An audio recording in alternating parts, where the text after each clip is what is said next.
Horror Nights presents 5 creepy and disturbing true college horror stories. Number 5. The Murder of Professor James Sinclair. We've all probably had a teacher or two in our lifetime that was mean, if not outright sadistic. However, we're hazarding a guess that none of them were as bad as Professor James Sinclair of McGill University in Montreal. In the 1940s, Sinclair was in his 70s, and he was a completely miserable English professor. He had tenure, so there was nothing the school could do. Students referred to Sinclair's class as a black hole because it sucked so badly. Sinclair assumed that all students were stupid, so he just talked down to them. Meanwhile, he never gave anyone anything higher than a C, although there were rumors that one time someone did get a C+ in his class. This all came to a head in 1949 when Sinclair was berating the stupid students for their moronic essays on Percy Shelley. What happened next is a bit of a mystery, but when the professor for the next class walked into the classroom, he discovered Professor Sinclair dead, and he didn't die naturally. An autopsy was performed, and it was clear that every single bone in Sinclair's body had been broken.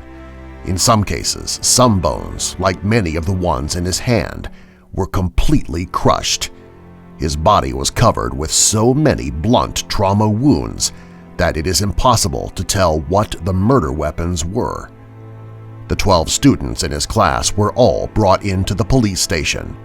8 were female and 4 were male. None of them had any bruises on their fists or any other indication that they had been involved in a physical altercation. All of them were interviewed separately, and they all said the same thing, nearly word for word. They said they didn't know what happened to Professor Sinclair. They said he mocked their essays because the highest grade in the class was a C-. The class came to an end, and when they left, Professor Sinclair was still alive, and they don't know what happened to him after they left. Since there was no physical evidence that the students stomped their professor to death, no charges were ever laid, and the crime officially remains unsolved. Number 4. The Murder of Betsy Aardsma. It was November 28, 1969, and 22-year-old Betsy Aardsma of Penn State put on a red dress and then walked over to the school's library at 4 p.m. For the next 45 minutes, Betsy worked on her paper. Then sometime between 4:45 and 5 p.m., Betsy walked down one of the narrow stacks in the library. The stacks went all the way to the end of the wall, and they were so narrow that only one person could fit down an aisle.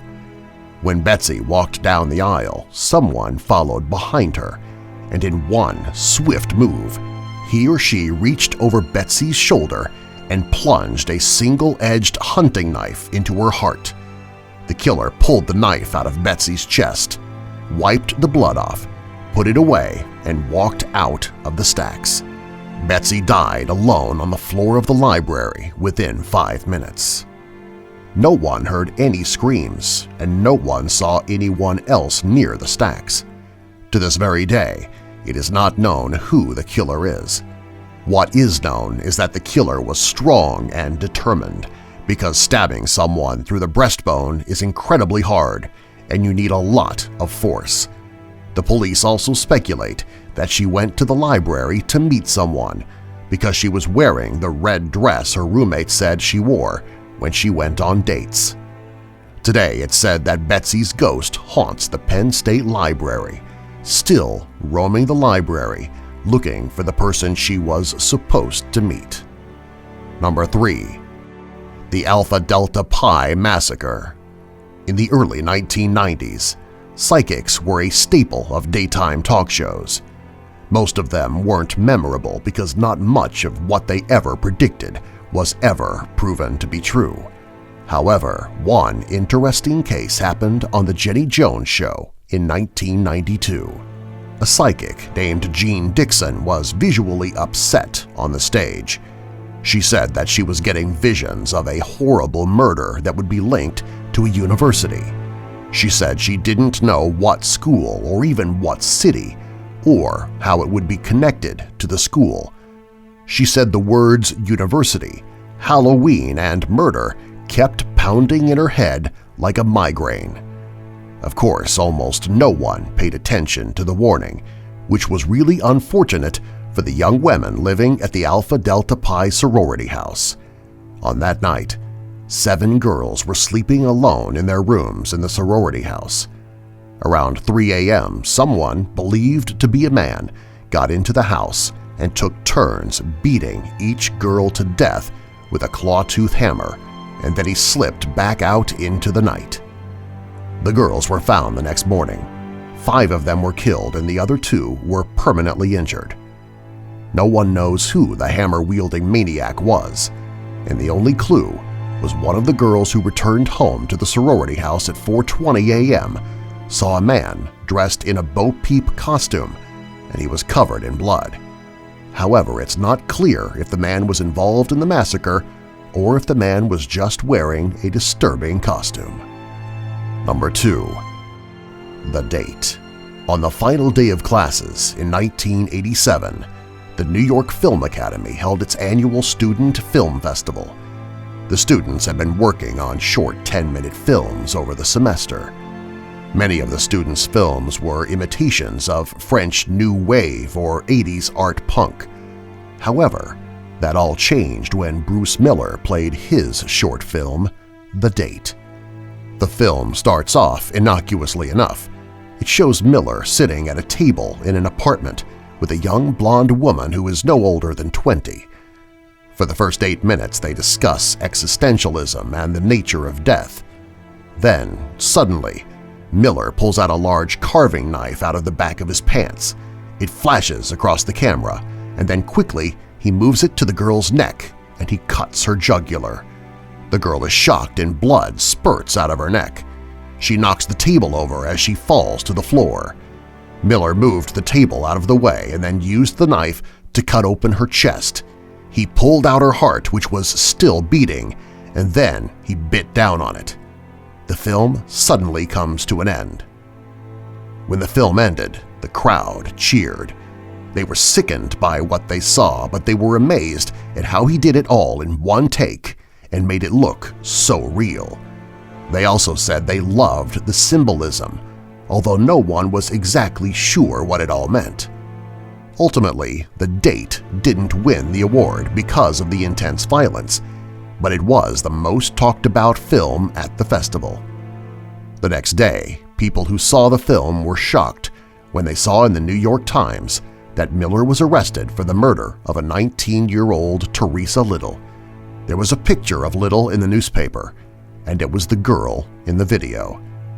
Miller's film was presented at trial, and he was sentenced to life in prison. As to what happened with the film, it's rumored that it was copied and is currently available in the black video market. Number 1. Candice Beckett's dorm room. 18-year-old Candice Beckett's first time away from home was when she moved from her small town in Montana to Ole Miss in the fall of 2001. The girl was a shy loner in high school but had excellent marks and was on a scholarship, which included a dorm. Due to a mix-up, Beckett got a dorm room to herself, which is usually a privilege only meant for senior students. No one really paid much attention to Beckett for the first few months. That was until the beginning of December when people noticed an odd smell coming from her room. It was also obvious that she was trying to cover up the smell with incense and Febreze. People thought that maybe she was hoarding food in her dorm room, but after a week, the smell had become unbearable. The school's administration was called, and when they went into Beckett's room, there was a rotting corpse of a young man. The police were called, and Beckett was arrested. She admitted she met the young man, later identified as Michael Jenkins, 19, at one of the school's mixers. He was drunk and wanted to go back to Beckett's room. She agreed, but she said that he got weirded out when she started talking about her interest in taxidermy and serial killers. He tried to leave, but Beckett convinced him to stay for just one more drink, and that is when she mixed some drugs in to make him fall asleep. Beckett claims that when she woke up, she found Jenkins dead. She thought he had choked on his vomit in his sleep. As for why Beckett didn't call the police, she said she found having Jenkins' body there was comforting, so she tried to keep the body from decaying, but soon learned to like the smell. Beckett pleaded guilty to manslaughter, and she was sentenced to 10 years in prison. She served only 6 years, and she is currently living somewhere in Missouri under an assumed name. Subscribe for more.